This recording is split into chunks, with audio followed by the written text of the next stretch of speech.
Aujourd'hui, je voudrais aborder le thème de la persécution, mais pas de n'importe quelle persécution. On va voir de quoi il s'agit au travers de cet article que j'ai intitulé « Bien plus qu'un avertissement ».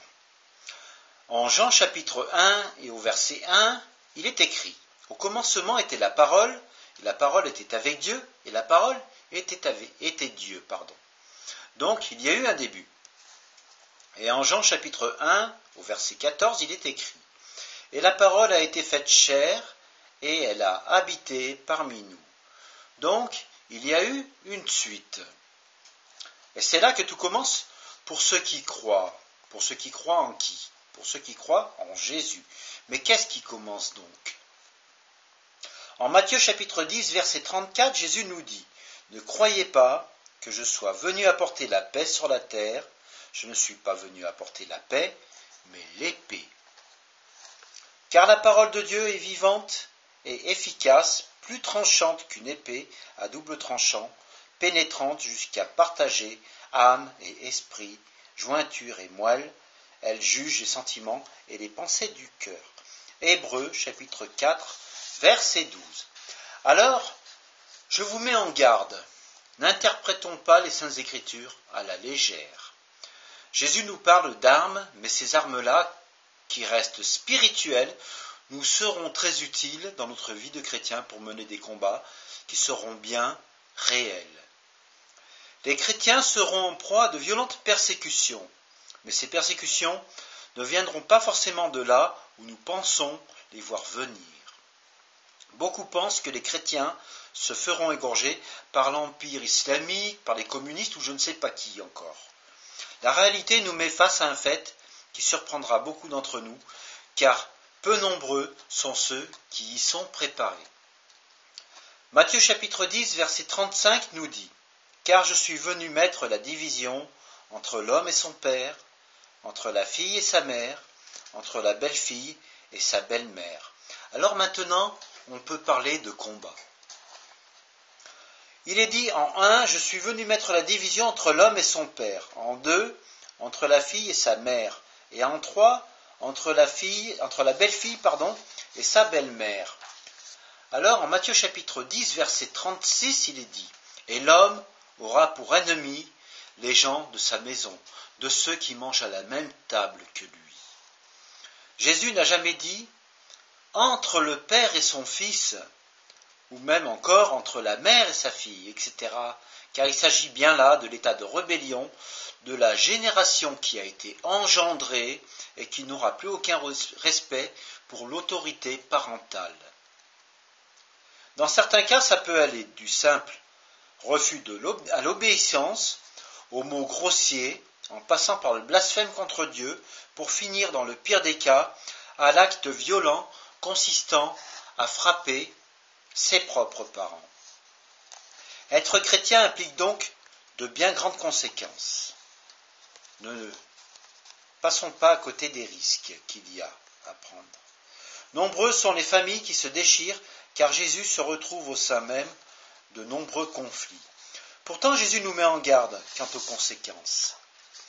Alors, Luc chapitre 14, verset 26 nous dit « Si quelqu'un vient à moi, et s'il ne haït pas son père, sa mère, sa femme, ses enfants, ses frères et ses sœurs, et même sa propre vie, sa propre existence, il ne peut être mon disciple. » Alors, Jésus nous parle de haine.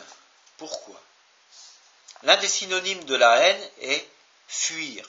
Donc il s'agit, dans le cas présent, de fuite. Mais pourquoi Jésus nous parle-t-il de fuite en faisant usage du mot haïr? Je suis venu apporter le feu sur la terre, et que désirais-je sinon qu'il soit déjà allumé? Luc chapitre 12, verset 49. Ce passage nous fait comprendre que tout comme le feu a pour effet de brûler, les chrétiens deviendront comme un feu qui dérange ceux de leur propre maison, leurs épouses, leurs enfants, leurs oncles, leurs tantes, etc. Pensez-vous que je sois venu apporter la paix sur la terre? Non, vous dis-je, mais la division. Luc chapitre 12, verset 51. Car le Fils maudira son propre Père. Ne pensez pas que je sois venu apporter la paix sur la terre. Je suis venu apporter non la paix, mais l'épée. Matthieu, chapitre 10, verset 34. Cette épée qui n'est autre que la parole vivante que notre Seigneur et Maître Jésus-Christ nous a laissée au travers de la Bible. Que celui qui n'a point d'épée vende son vêtement et achète une épée. Car je vous le dis, il faut que cette parole qui est écrite s'accomplisse en moi. Luc chapitre 22, verset 36, qui nous fait comprendre qu'il faudra sacrifier nos intérêts personnels pour donner la priorité ultime au message de l'Évangile. Vous entendrez parler de guerre et de bruit de guerre. Gardez-vous d'être troublés, car il faut que ces choses arrivent. Mais ce ne sera pas encore la fin. Une nation s'élèvera contre une autre nation, et un royaume contre un autre royaume. Matthieu, chapitre 24, verset 6. Il y aura des guerres de religion, ainsi que de grandes persécutions. Ce ne sera que le commencement des douleurs, alors on vous livrera au tourment, et l'on vous fera mourir, et vous serez haïs de toutes les nations à cause de mon nom. Alors aussi plusieurs succomberont, et ils se trahiront, se haïront les uns les autres. Matthieu chapitre 24, verset 9. Les hommes dénonceront leurs propres parents aux autorités locales. Ces choses arrivent, et elles arrivent d'abord dans nos propres familles. Matthieu chapitre 10, verset 36 nous dit « Et l'homme aura pour ennemi les gens de sa maison, ceux qui mangent à leur propre table. Aimez vos ennemis, bénissez ceux qui vous maudissent, faites du bien à ceux qui vous haïssent, et priez pour ceux qui se servent de vous avec mépris et vous persécutent. Soyez donc parfaits comme votre Père qui est au ciel est parfait. » Matthieu chapitre 5, versets 44 à 48. La persécution viendra du sein même de nos propres familles. Mais Jésus nous demande de prier pour eux, car comme il l'a dit lui-même à la croix, « Père, pardonne-leur, car ils ne savent pas ce qu'ils font. » Luc chapitre 23, verset 34. En Matthieu chapitre 10, verset 22, il est écrit « Vous serez, c'est Jésus qui parle, vous serez haïs de tous à cause de mon nom. En ce qui me concerne, j'ai fait mon choix. Je suis Jésus-Christ. Et toi, quel est ton choix ?